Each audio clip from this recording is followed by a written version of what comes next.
Welcome. My name is Lucan Wei. I am co-director of the Petro Yasek program for the study of Ukraine. Today, we obviously face the most immediate challenge of Ukraine's victory in the war against Russia. At the same time, even with victory, Ukraine is almost certainly going to face a long-term security threat from its neighbor to the east, with what appears to be an endemically aggressive and very large and powerful Russia. So it raises the question of how do we sort of maintain long-term Ukrainian security? So to discuss this, we're joined by four experts. First, Volodymyr Dubovyk, who's the associate professor of the Department of International Relations and the director of the International Studies at Odesa Mechnikov National University. He has published numerous articles on U.S.-Ukrainian relations, regional international security, and Ukraine's foreign policy. Then we have Alexei Haran, who's well known to many of you, professor of political science at the National Kiev-Mogilov Academy, research director of the Democratic Initiative Foundation. He was the dean and organizer of the Faculty of Social Sciences at the reborn Kiev-Mogilov Academy in the early 1990s. He's the author of many books, including most recently From Brezhnev to Zelensky, Dilemmas of Ukrainian political scientists. He also spent time on the front in the last few years in 2014, 2016.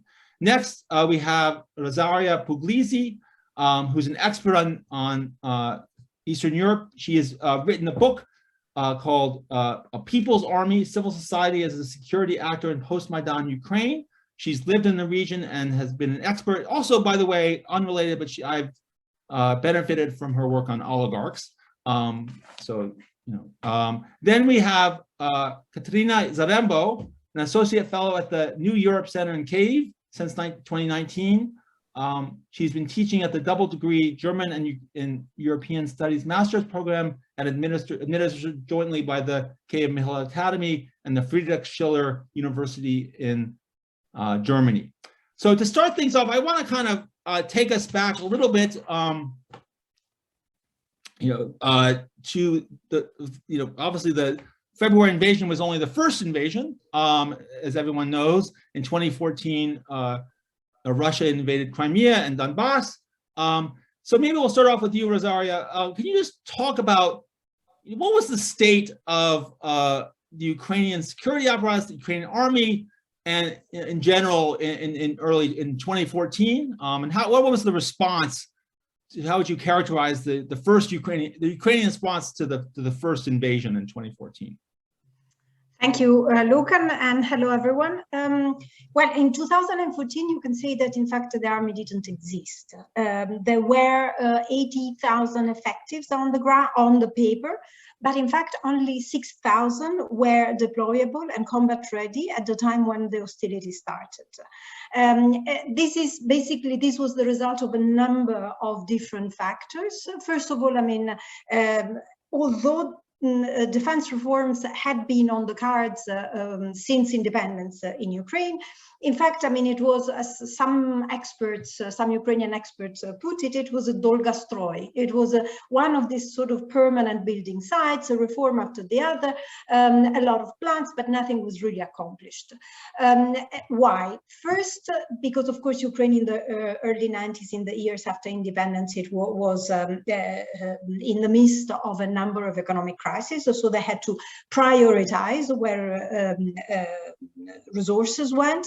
Second, because there was now I mean we can see it with the hindsight, a false sense of security that was given by the Budapest memorandum. So there was a feeling that, I mean, there was no need, in fact, to invest in the army so much. There was also an internal power struggle between defense and Ministry of Defense and Ministry of Interior. A former Minister of Defense, Anatoly Hrytsenko, said that it was in fact a struggle between a vision of security that puts the people at the center, so the defense, the military that has to defend the people, and a vision of security that puts the leadership at the center, so the police that has to defend the leadership. So in all this, number of factors made sure that, I mean, actually the reforms were never really implemented, not enough resources were allocated, and in fact the army was very corrupt. They were very, the equipment was very old, and with Yanukovych's presidency, I mean, there was a very high penetration of Russian forces inside the Ukrainian army, to the point that we had Russian passport holders inside, both in the Ministry of Defense and in the Ministry of Interior at a certain point. So, I mean, this basically contributed, I'm not saying that it's the only factor, but it certainly contributed to hollow the army from within. This means that basically when the war started, there was a very limited number, as I said, 6,000 operatives that were ready to deploy. So the very first response in the east, but probably Oleksiy saw this with his own eyes more than me, where the first response came from volunteer battalions and a battalion of security forces that were firstly deployed. They were rapid to deploy and to intervene. Volunteer battalions, then, I mean, they are a very controversial and actor in the security landscape of Ukraine. If you want, we can talk about this later. But this is the important thing. I think that if we look at now, if we fast forward to 2022, the beginning of hostilities now, we see a completely different landscape. Ukraine has managed to undergo a number of effective reforms in terms of, and I mean, the number of course, of effectives have gone up. We have seen a resistance that nobody would have expected. And in very brief terms, we can come back to this later on if you want, but I think that the first lesson learned from the Ukrainian experience is that to make a country defensible, you need to make sure that not only you have an effective military, so train and equip approach, but also you need to have institutions, democratic institutions that function and that support this process. And third, you need to have a civil society that is reactive and that is responsive and able to set up resilient conditions. Okay, great. So Oleksiy, you were on the front lines in Mariupol and Luhansk. Can you talk about sort of the early response to Russia's invasion and the role of society? You're on mute.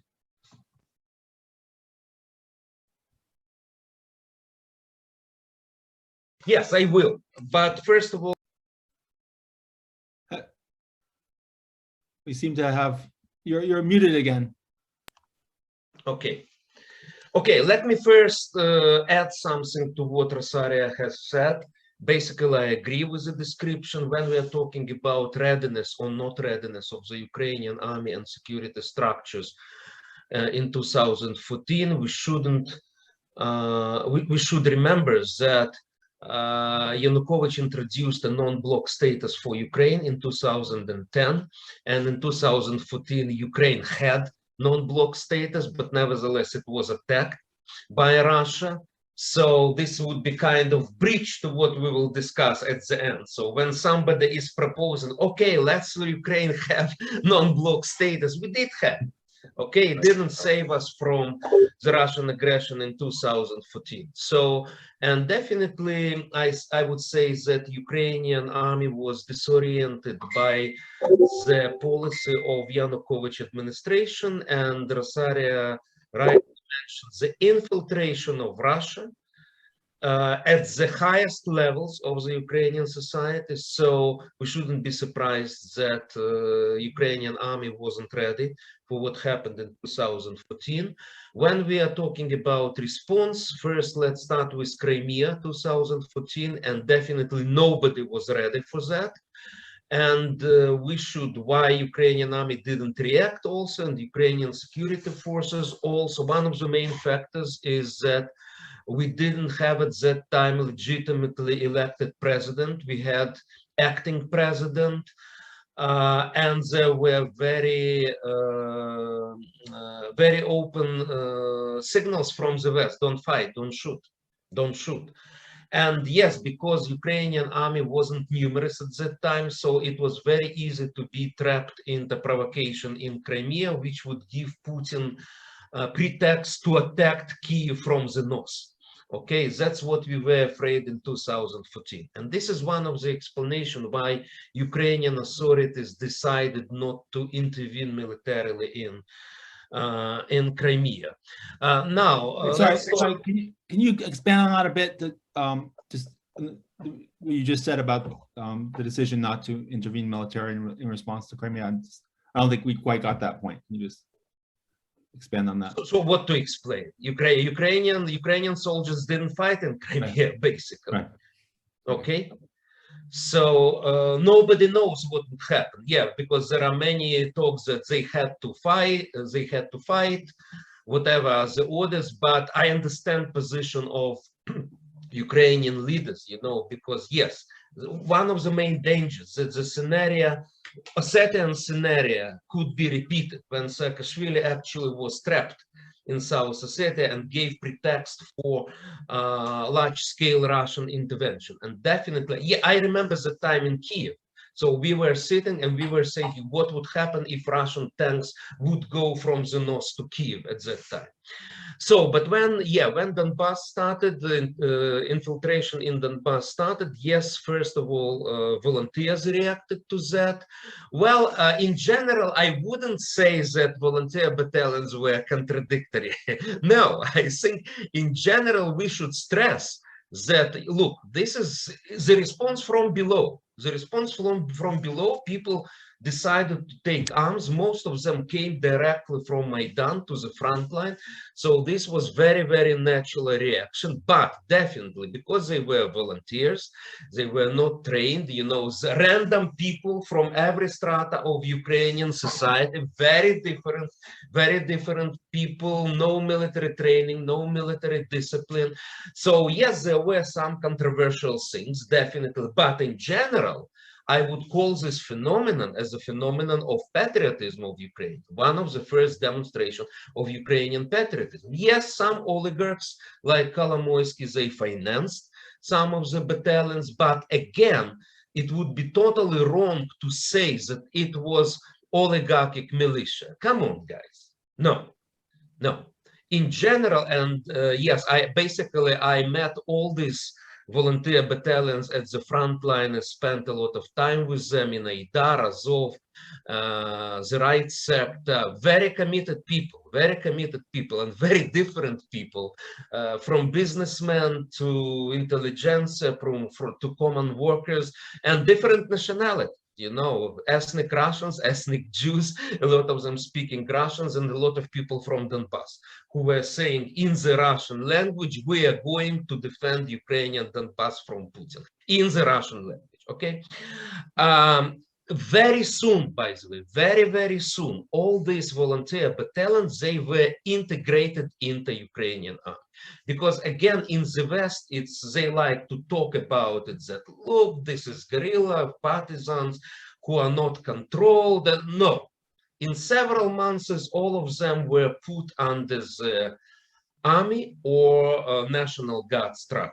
And there was a discipline with very small exceptions, because some sections of the right sector, they continue to operate formally outside of the army, but basically, again, without the limits which were put by the army. So they couldn't move, you know, to the front line on their own will.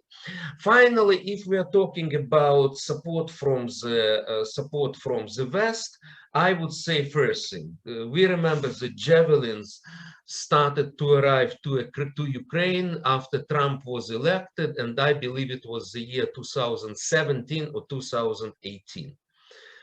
My colleagues may correct me, but in these years, and if we are talking about the training, yes, the training started.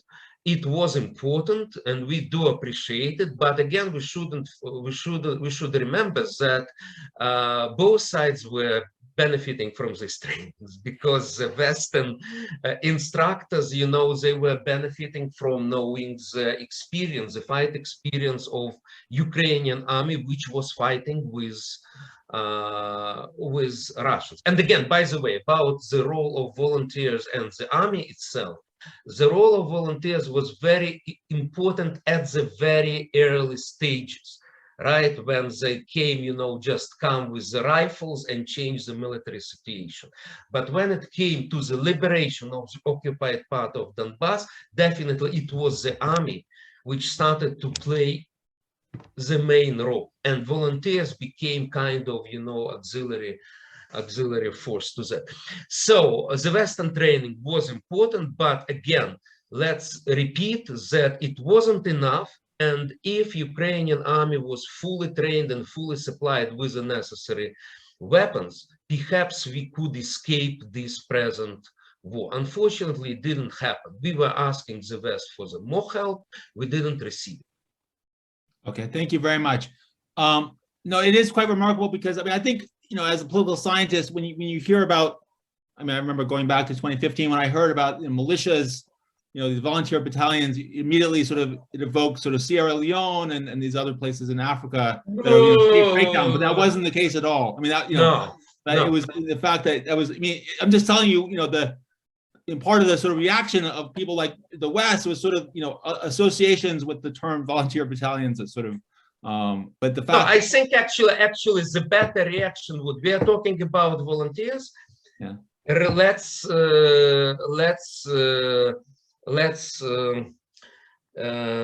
recall the experience of international brigades in Spain. Okay, they were volunteers. Right. Mm-hmm. Okay, thank you very much. I'm going to turn it to you, Katerina.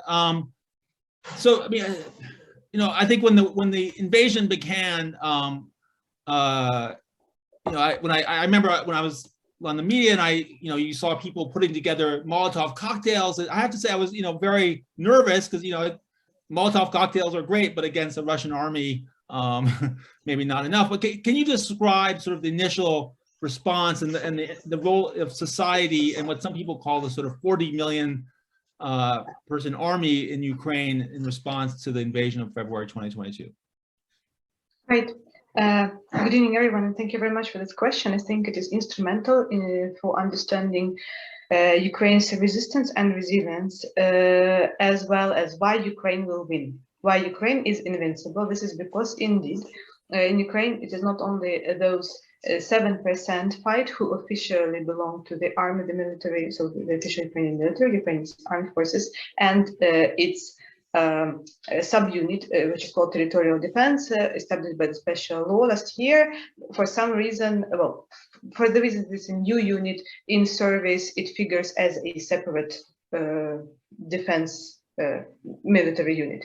So 8% is there, but belong there. The rest are fighting, as we say, on various fronts, and according to various surveys, we already have a number of them, and they are mutually complementary. Around 80% of Ukraine's population take part in resistance, out of which 8% are in military resistance, and the rest are in civic resistance of various types. Why I kind of hesitated about this term civic, because currently it is really hard to draw this line where military ends and civic begins, because if you judge just by merely holding a gun, okay, maybe, and you know, having formal conscription, formal military training, yeah, okay, we can draw a line. But if you count all the people who donate money for the purposes of the army, who actually supply various supplies whatsoever, from ammunition, batteries, life-saving jackets, to vehicles, to much more stuff for army and humanitarian purposes, then you see that the list of or the volume of people involved is much more than 8%. So basically, 4 out of 5. It's more than 80%. Right, I would say so. 4 out of 5 people in Ukraine are currently engaged in resistance, and here belongs money donation, information resistance, and volunteering of various types. I would also like to highlight to our English-speaking audiences about the term a volunteer or to volunteer, which I think in Ukrainian context means have its additional layers of meaning. So it is not just a person who does something voluntarily. In Ukraine, a volunteer battalion is the battalion which included volunteering conscripts back in 2014. And as my colleague Alexei Haran already explained very well, they were almost immediately integrated into the formal structure of the Ukrainian army. So this is a volunteer battalion, the volunteer fighters, non-existent anymore. Currently, everyone who fights has the right to fight. And there is civil society at large overall. And in this civil society, there are volunteers who, in my kind of discursive opinion, because I haven't checked the contemporary version of the Ukrainian dictionary, but I would define a volunteer as the person who contributes to resistance of the armed forces. So can you talk a little bit more detail about exactly what this this large share of the population that doesn't take up a gun, you know, a bit more in detail exactly what they're doing and how they're contributing to Absolutely, with great pleasure. Basically, I really think that if we approach this question from an academic point of view and try to offer a number of options, what people can do top down, right? So do it beforehand. It would be a futile exercise, and I really like the approach of Mobilize, which is the project run by Olga Onov. I'm sure you've seen this, and colleagues who asked the people what they actually do, and they provided a list of all answers. In some cases, they were repeated positions, but people do all kinds of things, starting from weaving the camouflage net. Thank you very much, Professor Haran. From the providing shelter to IDPs, collecting and providing money to the army in terms of ammunition and all the stuff which I mentioned at the beginning, to writing postcards with support words, to, of course, the information resistance. Again, according to the polls, 1 in 5 people are engaged in public information campaign about what's going on in Ukraine. And so on and so forth. So I can go on with this list. You would be surprised about how people define their resistance. I mean, they also weave socks. They, for example, one of the respondents in Dr. Onov's survey said they milk their goats because they sell milk and they give this milk away for the purposes of donating the money. But this is, I mean, as I say, it's not possible that you do not find your place right now in this resistance web. Everyone has something to do, and everyone can speak up or do something, even if it's $50, €0.50 to donate, makes a difference. Okay, great. Thanks. What I would also like to highlight some more scholastic observations is that in 2014, I wrote about volunteer movement in Ukraine, helping the army, and I called this substitution for the state, because defense is typically a state function which was taken over by both volunteer battalions in the beginning of the Russian aggression in 2014 and those volunteers who helped them.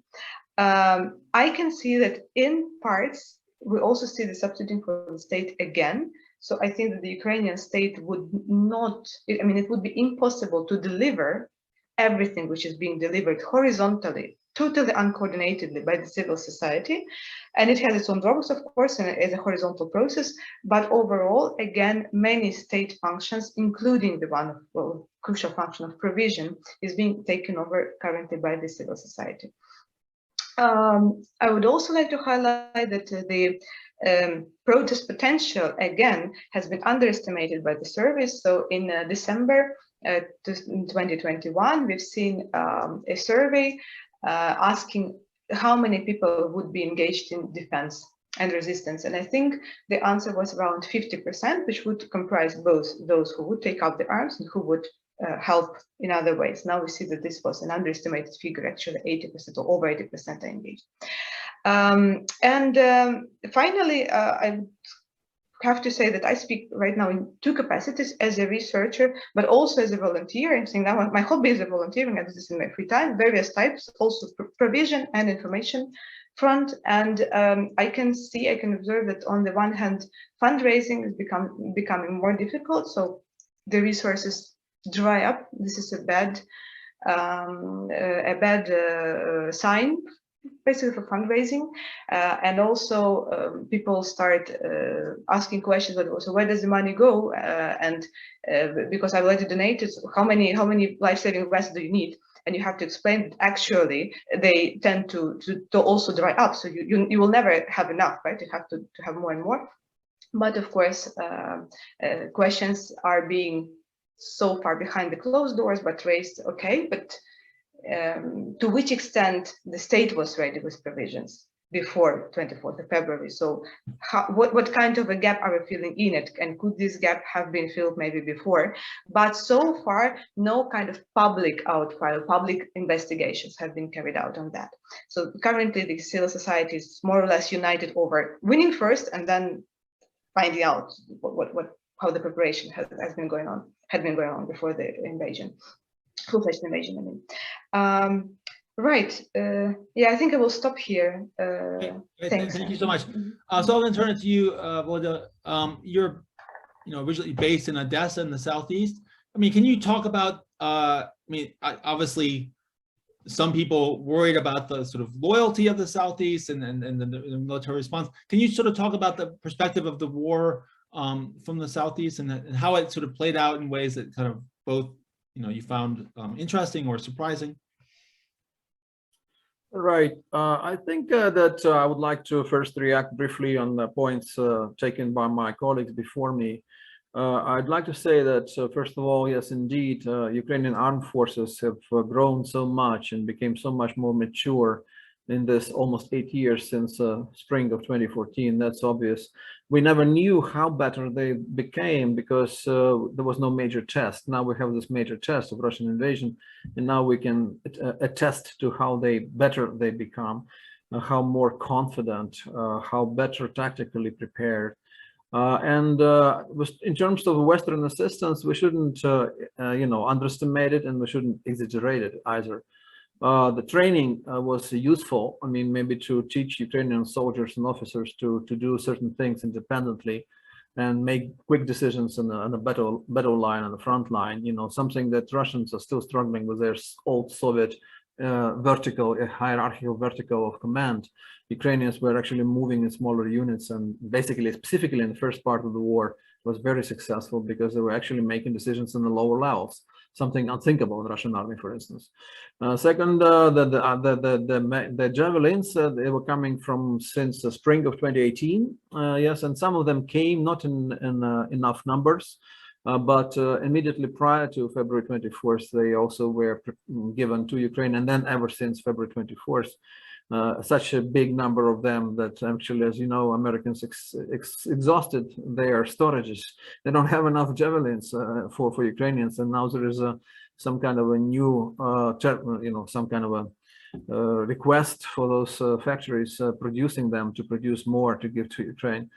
But then also I would like to say that the resilience of Ukrainian people is obvious after February 24th. It came as a surprise even to me, even though I live here, I'm part of the society, but I was in a very positive way surprised because I think there was a reason for someone who is not looking closely at what's happening in Ukraine, looking from Moscow specifically, to expect this country and the society and the military forces to unravel, to be immediately disrupted. But that did not what happened, not with military, not with civilians as well. And I'm really proud of that. And I'm part of this response as well. And I would like to say that government is working in Ukraine. I keep saying this many roundtables since February 24th. I'm saying half jokingly that it seems that Ukrainian government is working now better than it was working in the peacetime. We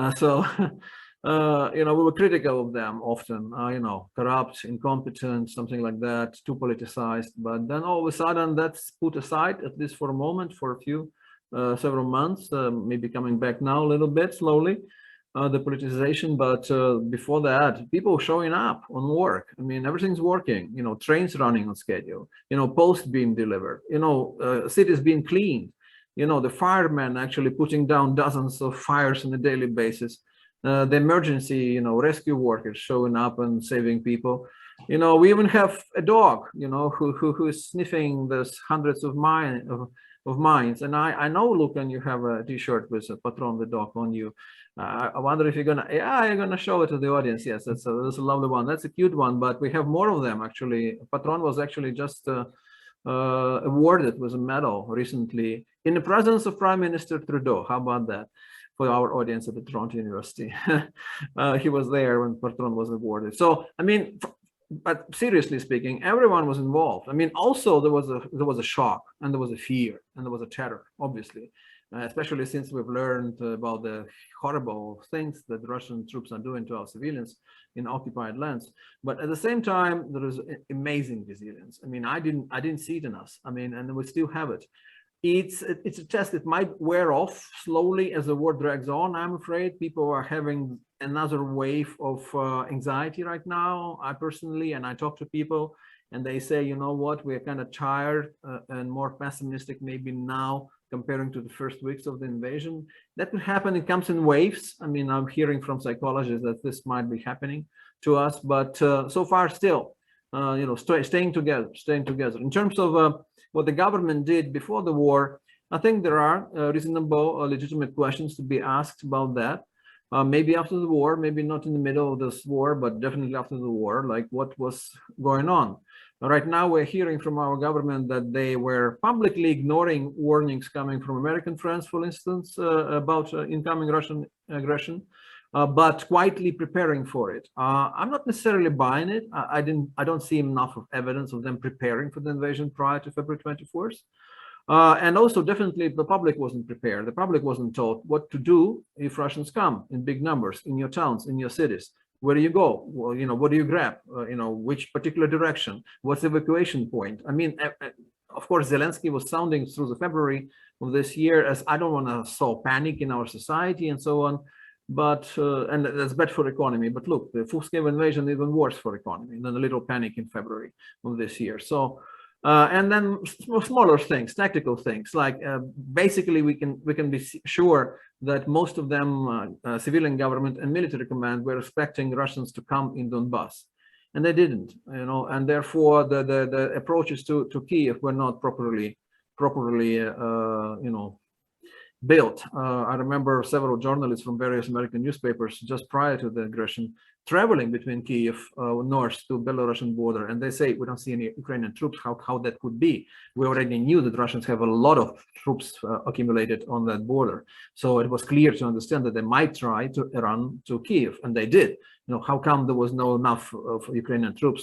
Even more problematic, the south of Ukraine, the north of Crimea. What happened with our troops there? For years, there was a big grouping there near Chongar, and then they kind of disappeared. And maybe there was also a treason in terms of that bridge connecting Crimea with the rest of Ukraine not being blown, even though for years and years there have been trainings. And the first thing they were trained to do is to blow up the bridge, because that would dramatically slow down Russian incoming troops. And therefore, of course, the beautiful city of Kherson in the region, which is actually one of the most pro-Ukrainian in any place in the south and the east of Ukraine is being taken within the first of 1 or 2 days. That's a tragedy, and people being on occupied lands then. So there are many questions to be asked about the preparedness. And finally, on Odessa, Odessa was actually expected to be attacked very quickly in one of the first stages of the invasion. I remember those leaked plans. Some of them, some of us discarded them and said, "Oh, just Russian propaganda. It's part of the intimidation." Others paid some attention, and Odessa was always the first stage city to be attacked in the first stage. And that didn't happen somehow, and we're still wondering what happened. Was Odessa safe because the Russians knew that there are so many pro-Russian people in Odessa? I don't think so. The theory doesn't fly really well, because why are they shelling Kharkiv then day and night for 3+ months now, where they also initially had a certain segment, a sizable segment of people pro-Russian sentiments, and why Odessa is spared? So it's hard to say. I think they actually wanted to bring land forces closer to Odessa, and that didn't happen. They couldn't do it. They got stuck near Mykolaiv a long time ago. They tried to go around Mykolaiv over Voznesensk, were decisively defeated, beaten there. And that's where they met their so-called culminating moment. Now we are learning from military experts. It's called a culminating moment. That's when you cannot attack anymore. You basically reached the maximum outreach that you can do in this particular direction. And they're still there. In terms of a Navy, I don't know. Some people still see Russian Navy as a threat. It's probably the other threat. They totally dominate in this part of the sea, but at the same time, they're pretty idle, I would say, in this recent 3 months. And that's one of the issues to be asked and questions to be answered, rather, by military experts. How come Russia has total domination on sea and couldn't really get much benefit out of it, except for blockading the coast, of course. But in terms of sending missiles, they don't need battleships for that. They can do it from airplanes or the land facilities in Crimea or in Caspian for that matter, or in Belarus for that matter. They don't need the ships. So the ships are basically staying there, coming into sea like they are right now, going back to Sevastopol, back to sea, and basically looking for something for them to do. And the most dramatic thing, of course, which happened was sinking of the cruiser, missile cruiser Moskva, and that's the most kind of vivid example of what happened, what was done by that Navy of Russia. Odessa is resilient enough. It's seen how other cities were defending itself. We're using the experience. A lot of defenders of Odessa actually fighting near Mykolaiv, understanding that this is our first line of defense. In terms of Transnistria, most people don't worry too much. Most of us, we see Transnistria as some kind of an attempt to stir up the trouble there, to make an impression on Ukrainians that some threat might come from Transnistria, is an attempt to distract some of Ukrainian troops from more important front lines. Because after all, there's 1,500 of Russian troops, badly trained, badly equipped in Transnistria, is hardly a problem for Ukrainian military. The landing operations can still happen, but hardly. I mean, I don't think they were trying and thinking about doing this, maybe in smaller groups and smaller boats. They've tried several times. They've been defeated decisively. And now, of course, they don't want to go against mined sea, mined beaches, very well fortified coastline. They're not going to do it. Whether in Odessa or outside of Odessa, as they now say, they might contemplate the landing operation to the southwest of Odessa in Bessarabia, but they might still not have enough power, fire in them and guts in them to do that. So therefore, Odessa is still there. And if indeed Putin has some bigger plans, then Odessa is part of those plans, no doubt about it. But so far, we can see that these plans are not, not turning out to be successful. Great, thank you very much. You raised a lot of really interesting points that I'll probably come back to. But I think now I want to actually finally, Alexei, get to the heart of the matter, this topic of the webinar, and thank you for being patient. Ukraine has had a expressed long-term aspirations for NATO membership, and I think most can sort of rightly argue that if Ukraine had been a member of NATO, then this invasion wouldn't have happened. At the same time, public opinion historically, in the 1990s and early 2000s, and up to 2014, wasn't uniformly behind NATO. Maybe, Alexei, can you sort of talk about sort of the evolution of public opinion towards NATO and how that's changed? Okay, thank you. I will share the screen. Okay, here it is. Do you see it now? Yeah. Do you see it? Okay, you see. Okay. Okay, so oh, I'm sorry. I have a diagram starting from 2021. Definitely, I always like to show how Ukrainian attitudes toward NATO changed after 2014, because yes, before 2014, most of Ukrainians were in favor of non-bloc status, and supporters of NATO were around 13% basically in year 2012. Ukrainian elites were also divided on this issue, and we know that Yushchenko suggested seek to get membership action plan for Ukraine in 2008, but then came Yanukovych declaring non-bloc status. And actually, when Yanukovych declared this non-bloc status, you know, he relied to some extent also on the public attitudes. But the situation totally changed after 2014. So after 2014, support for NATO skyrocketed. So you hear the 2021 figure, which is 66% in favor of NATO, and non-bloc status 23%. Definitely, there was a regional difference, but still, you know, when you had, you know, before 2014, there were 0% supporters of NATO in Donbass, then it skyrocketed 20%. So yes, the country understood necessity of being NATO member in order to protect itself from the Russian aggression. And we know also it's very important that when Zelensky was elected, he had very amorphous views on geopolitics, on security issue. But what was interesting is that the bulk of Zelensky's electorate was also in favor of NATO and in favor of the EU. And regarding the so-called red lines in Donbass, there was no much difference between electorate of Zelensky and Poroshenko. Well, Putin's Russia did with education of Zelensky the same they always did with all Ukrainian presidents. All Ukrainian presidents, that when they were coming to power, they believed they would be able to improve relations with Russia, but then Russia's position and all of them are transformed into nationalists.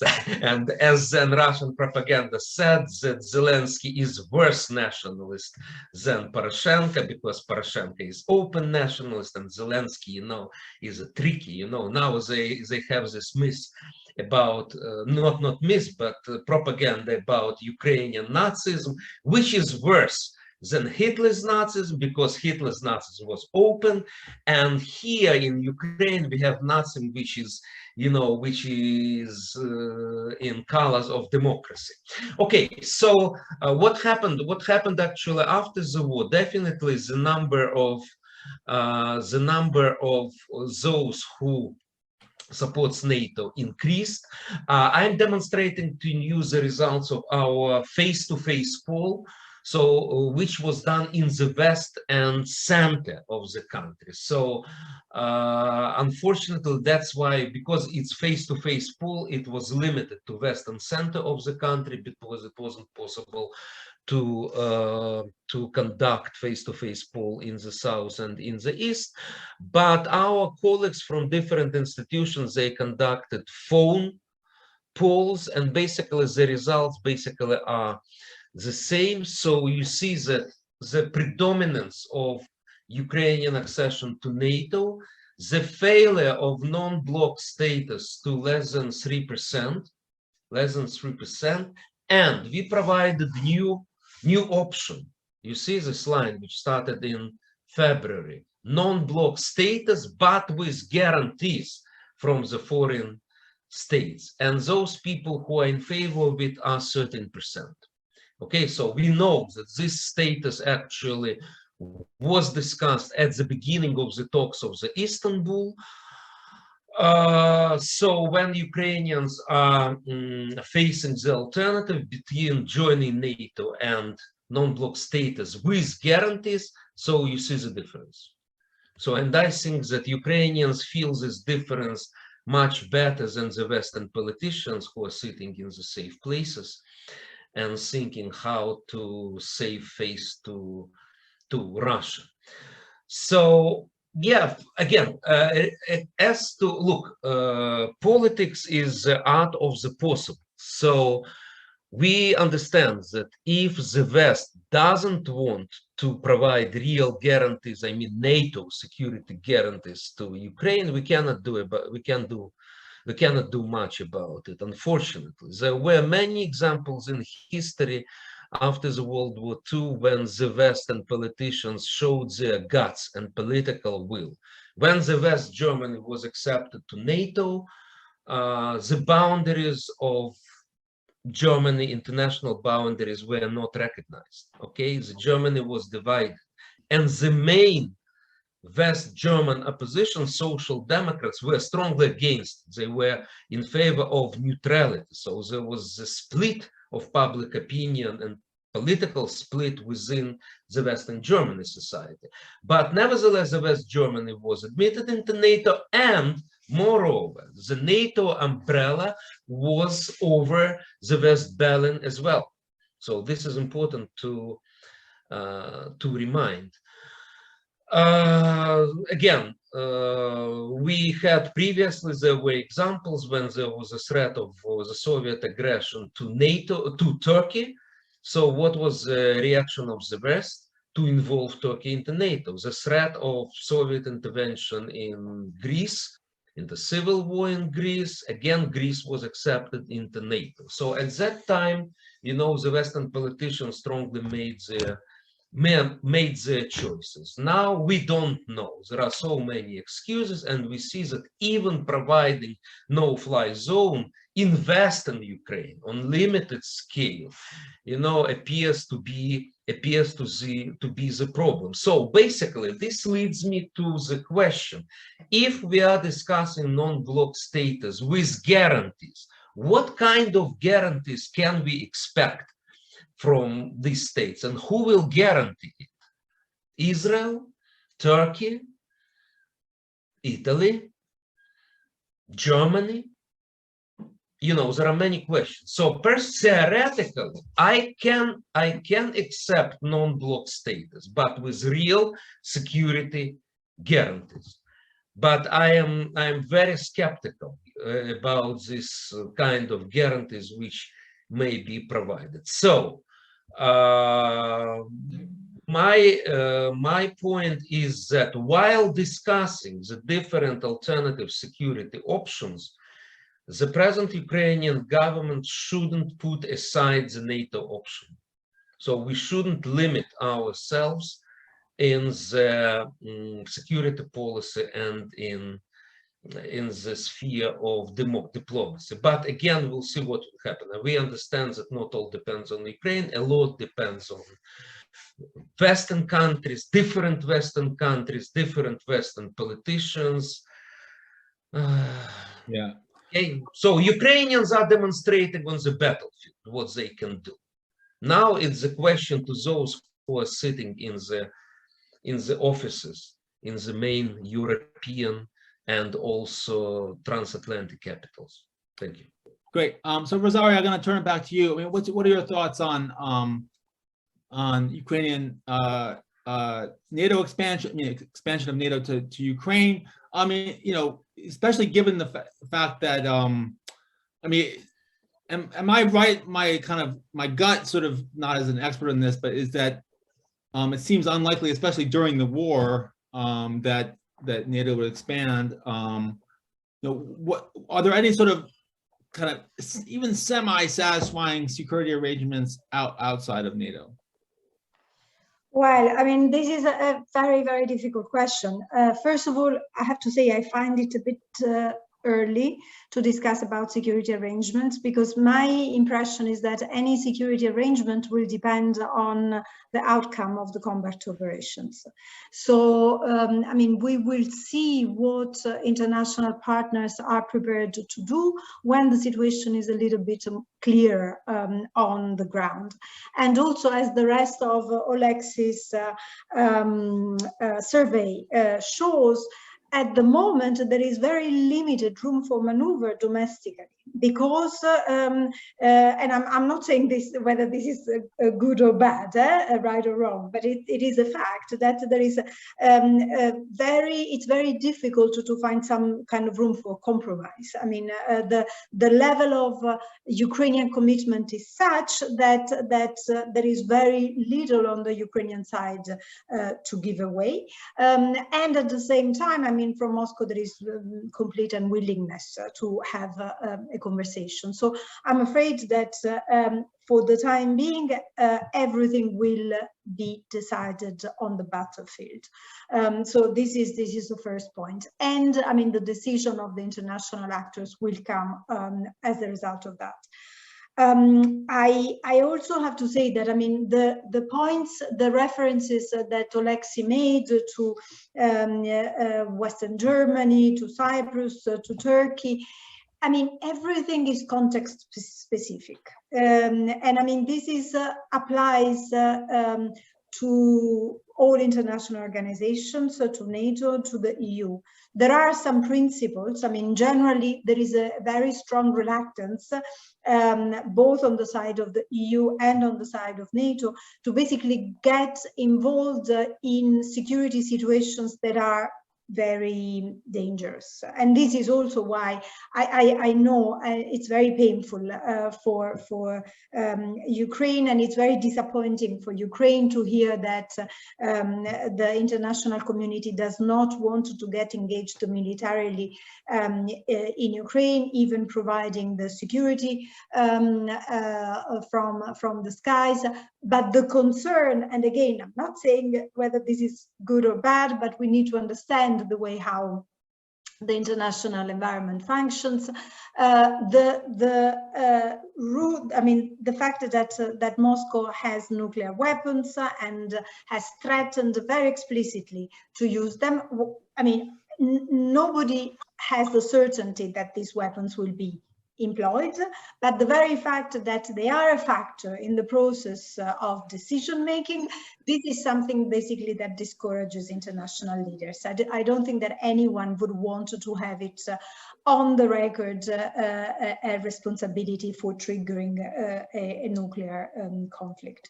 So I think that it is very difficult to find a balance. I mean, all this said, although there is a certain reluctance to become involved in conflict and to give membership to countries that have open conflicts on their territories, it's also true on the other side that these are political decisions, and that at the end of the day, as far as NATO is concerned, I mean, this is a decision that will have to be made by consensus, by all the members, meaning that from the biggest to the smallest, they will have to agree, because in fact, the decision has immediate repercussions on the security of each one of these countries. Okay, thanks. Volodya, you wanted to add something? Can I immediately react? Sure, go ahead. Yeah. Look, we understand all the concerns. Turn on your video. We want to see it. Okay. Sorry. Yes, I'm here. We fully understand the security concerns, and basically, yes, if we are talking about nuclear threat, we in Ukraine, actually, we understand that the first target could be Ukraine, not the West. Okay, but nevertheless, we are fighting, right?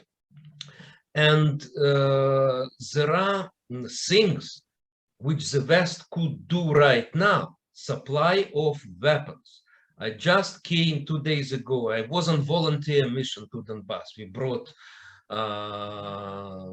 details for the cars. We brought a car there, foods and necessary supplies, and we had talks with soldiers there, and we were very close to the front line. And actually, yeah, everybody was talking, we do not have enough weapons. Russians are simply firing from long range artillery. and we cannot respond. Ukrainians cannot respond. So when I hear from the Western, not from Rosaria, but from Western politicians that, well, we cannot give Ukraine long-range artillery because Ukraine may fire targets on the Russian soil.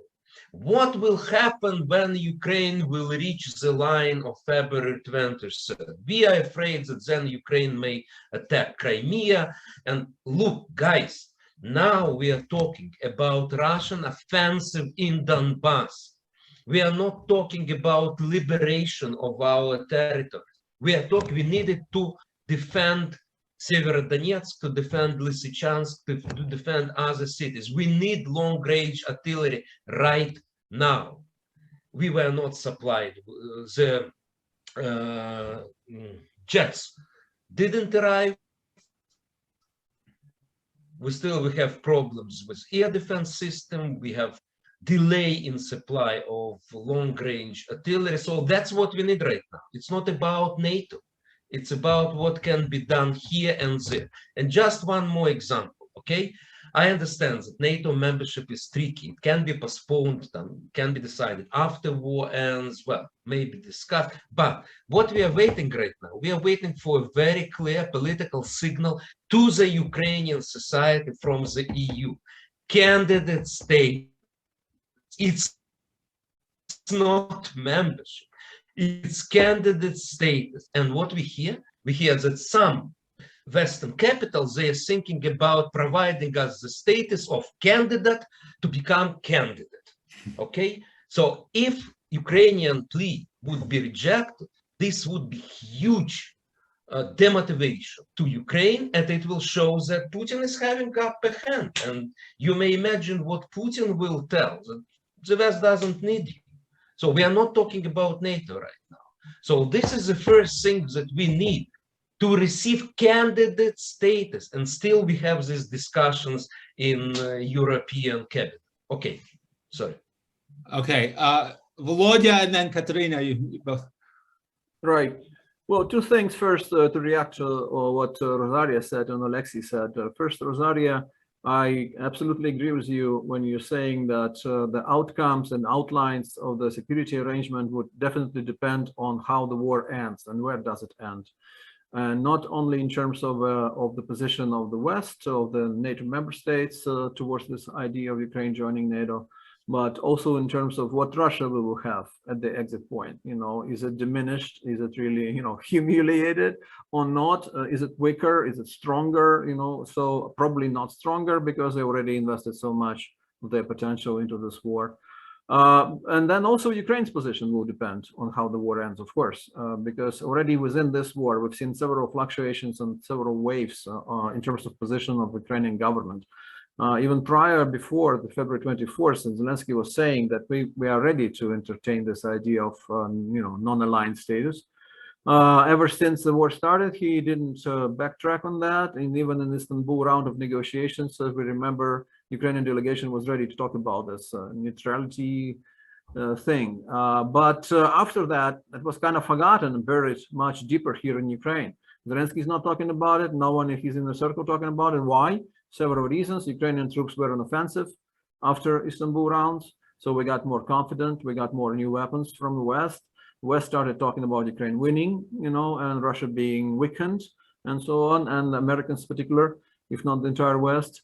And that's why, and also Ukrainians said, well, maybe we shouldn't reward Putin for his aggression by saying ourselves and rushing before everyone else to say that we are not going to be members of NATO.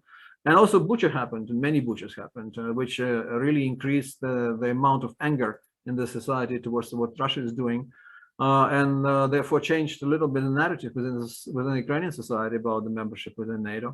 Ideally, it would be great, of course, for Ukraine to be part of NATO.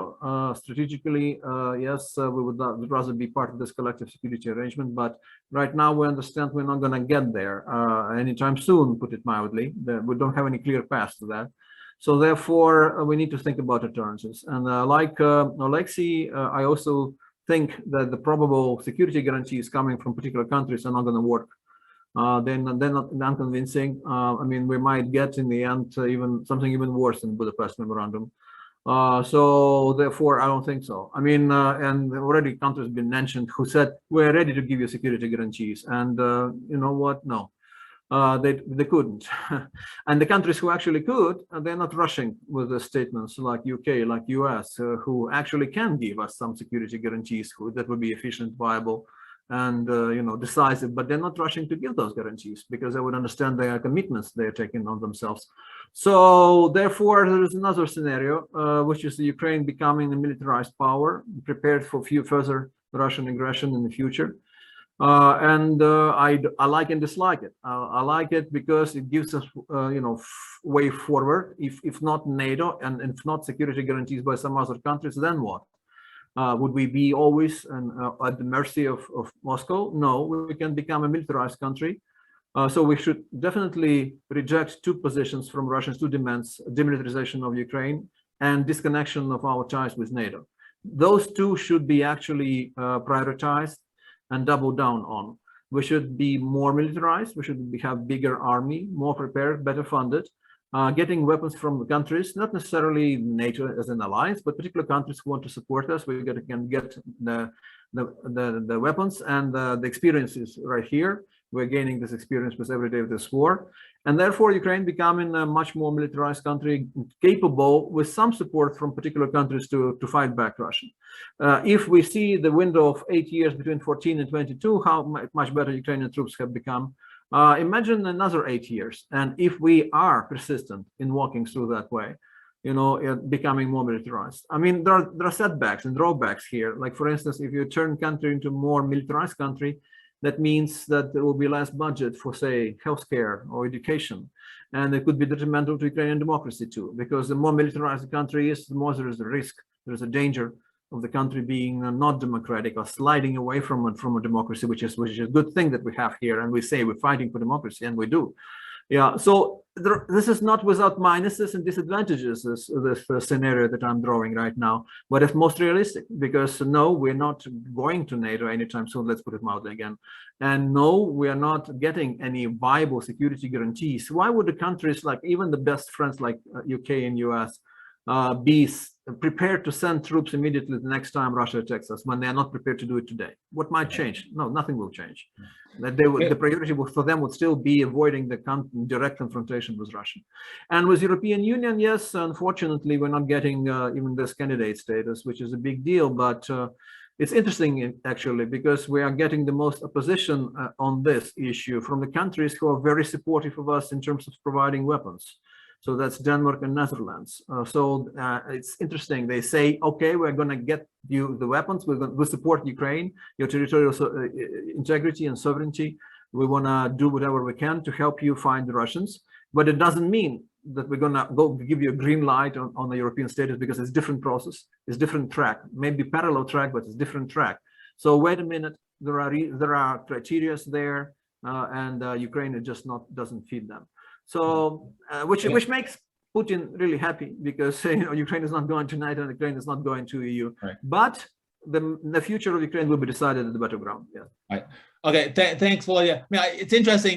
I think a lot of this discussion by Samuel Sharap and others of sort of, Ukraine's not, neutral status has been resting on the assumption that somehow Russia will stop the invasion if Ukraine promises this. But of course, as Alexei mentioned, Ukraine was already previously, had neutral status, and there's no indication. I mean, I think, very few people, I think it's very hard to argue that this war had anything to do with Ukraine's potential membership in NATO. So it almost seems like, why give up the aspiration for NATO if Russia's not going to give anything in return?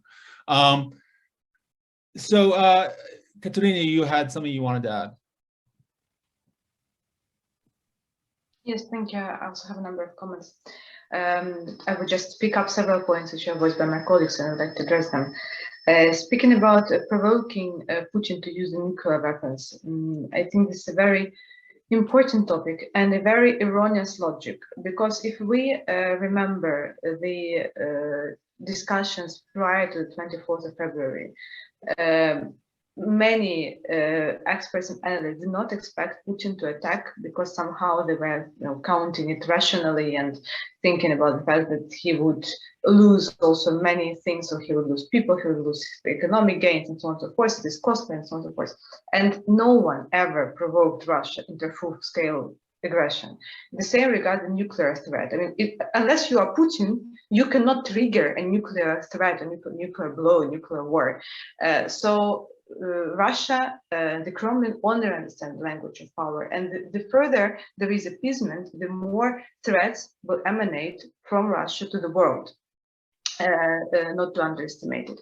That's one thing I wanted to address. Another about NATO and EU accession, and this, of course, two separate texts which we should discuss. I would actually not be as pessimistic, if I may say so, as Volodymyr, especially what regards the EU candidate status, because from what I can hear, many in the EU operate, again, by the false assumptions, and one of these false assumptions is that Ukraine is in some respects not ready, or trying to put itself ahead of other states which has been in queue. But excuse me, if we look at the Western Balkans, they first applied and then they received the agreements of the type of the cessation agreement that Ukraine already has and already have fulfilled. So Ukraine, in terms of competences, is fully ready for candidate status, and this is also very important to articulate.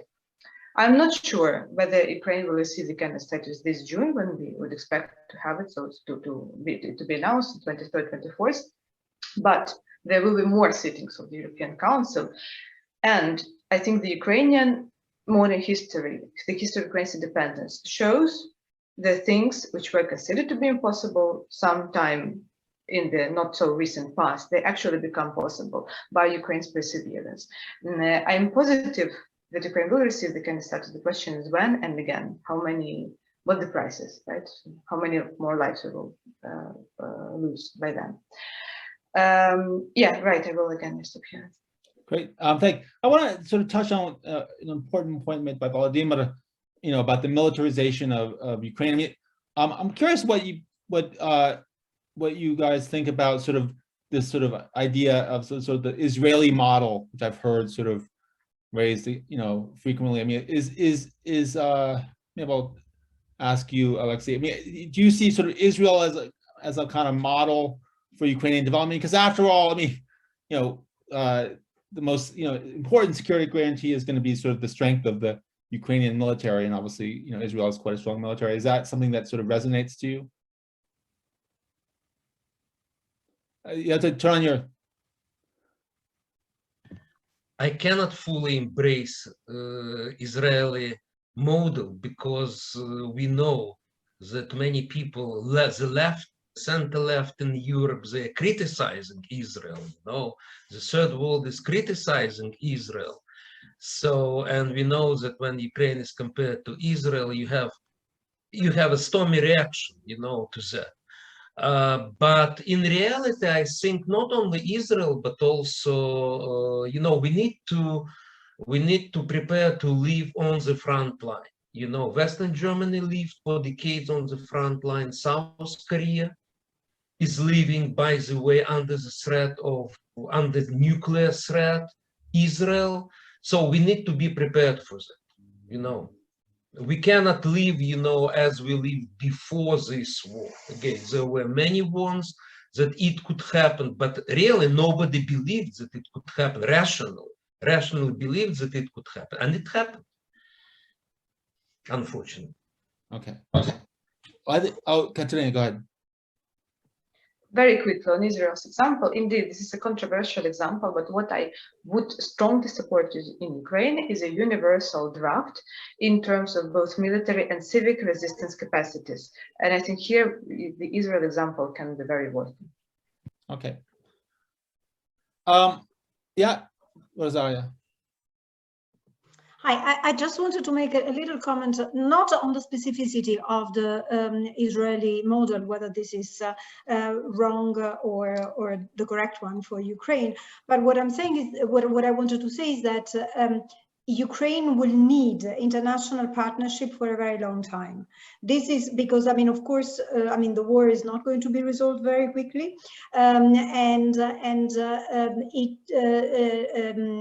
even if Ukraine decides to go for an Israeli model, it will need to rely on the financial and the military support both of NATO countries on an individual basis and on of the EU. So this means that I think it's very important that the channel of communication are very clear on both sides, that there are no false expectations, and that that there is no not a lot of disappointment built in the process, because I think it's also important on the Ukrainian side to understand the internal dynamics of these countries that have to make heavy decisions for themselves. So I mean, this is not a justification, but what I'm saying, it's making sure that the communication is clear. And the last thing I wanted to say is that, I mean, somebody said, yeah, I think it was Volodymyr who said, would Russia comes as a result of this war? I think it's very clear to everyone already at this point that Russia has already lost. That the Russia that will come out of this confrontation is a Russia that is weaker from a military perspective, weaker from an economic perspective, weaker from a political perspective. There are, from a military point of view, there are many analysts who actually claim that Russia does not even have the resources now to go further than Severodonetsk. So I mean, I saw an article on the Times this week where the opinion leader said that in fact the Severodonetsk battle is a psyops on the side of Russia, basically focusing a lot of attention on a town that per se doesn't have such an extraordinary strategic value. But I mean, Russia is trying to sell it as the great achievement because it needs to portray it back home as the great success. But military experts say on the other side that Russia has exhausted all its resources, doesn't have the manpower, the capacity to mobilize manpower, nor the capacity to get additional weapons. So, I mean, as the Ukrainian authorities have been saying for some time, I mean, this is a very difficult moment for Ukraine, but if Ukraine manages to hold on for this relatively short time of the campaign, it is unlikely that Russia will be able to go further. Okay, so I think we'll just end it unless anybody else has something to add on that relatively optimistic note. Thank you very much, everyone. Volodymyr, Alexei, Rosaria, and Katerina. I just wanted to highlight next week, we're gonna, the focus will actually be the Russian opposition and does the Russian opposition have a Ukraine problem? And so I hope to join you. That's going to be on June 14th. Oh, Alexei, did you want to sort of say something? Yes, I did raise my hand. Sorry. I believe that we still have time and we have two questions. Yeah, right. Can we respond to them? Absolutely. So I guess the question is about South Korea. Yeah, one question about South Korea. What is the difference when I invoked this comparison with South Korea and the West Germany is that, yes, they had a security arrangement with the United States, like South Korea and West Germany, NATO. So definitely they were in better position. And there was also the question, a very interesting question about military or civic resistance in the occupied areas. Look, it's very difficult to comment on that because we do not have all the necessary information, you know, but regarding civic resistance, we saw remarkable examples of civic resistance in Kherson, for example, in other places.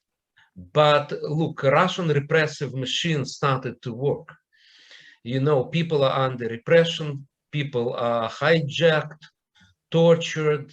So I think we need to understand that they are living under totalitarian regime. So it's very difficult to demonstrate the even civic resistance. Regarding military resistance, this is another issue because from time to time we hear, we see the photos of the explosions in the occupied areas, in the buildings where occupation administration is seated, so we may guess that yes, there is this military resistance, there is some kind of guerrilla underground movement, but for me it's really difficult to comment on the extent of it. I think it will be, but it will be on limited extent, because it would be very difficult to have a guerrilla movement in the steppe areas. And again, repressive Russian machine, you know, it's so basically it could be done by special operation forces, maybe with some targeted strikes and so on and so forth. But again, I am not a specialist on this issue. Okay, great. Katerina.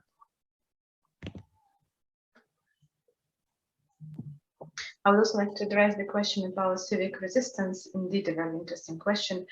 In the occupied territories, I'm actually right now conducting the analysis on that. Of course, it is not going to be exhaustive, because in the first place, the data is super, or rather the source of the data are super sensitive, right, to access, and you can harm them by talking about the resistance.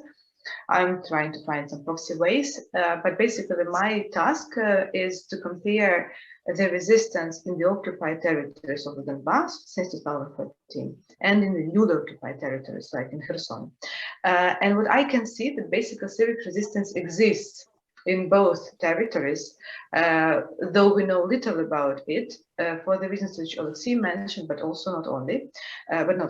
So in Kherson, in the very least, and also in the Crimea, there is a movement called Zhovta Strichka, so the yellow ribbon, which makes calls on small public protests, which puts kind of A4 bulletins with some kind of funny threats to the occupiers, saying you will be out soon, the Ukrainian army is after you, something like this. So this also requires some kind of, some big amount of courage, because someone has to go to a wall and put this sticker on the wall and not to be caught, because indeed hundreds of activists have been kidnapped, tortured and killed already.